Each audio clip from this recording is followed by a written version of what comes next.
Good morning বন্ধুরা, জয়গুরু সবাইকে। এই দেখো, আজকে আমি কাঁকড়া ভাজা করব। এই যে কাঁকড়াটা সুন্দর করে কেটে ধুয়ে টুয়ে নিয়েছি। তো কে কে কাঁকড়া খেতে ভালোবাসো অবশ্যই কমেন্টে জানাও। আমরা তো আগে কত কাঁকড়া খেয়েছি, আমরা আগে পুকুর থেকে কাঁকড়া ধরতো, আমরা খেতাম। আর এখন কাঁকড়া আমরা কিনে খাই। তো প্রথমে কড়াইতে তেল দিয়েছি, একটু লবণটা দিয়ে দেবো, মানে তেলটা ছিটকে পড়বে। কাঁকড়াটা দিয়েছি আর লবণটা আগে দিয়েছি, এখন হলুদ গুঁড়ো দেবো, দিয়ে একটু নাড়াচাড়া দেবো।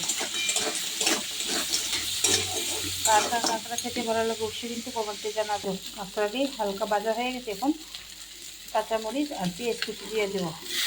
তো তারা কীভাবে কাঁকড়া রান্না করো অবশ্যই আমাকে কমেন্টে জানাবে।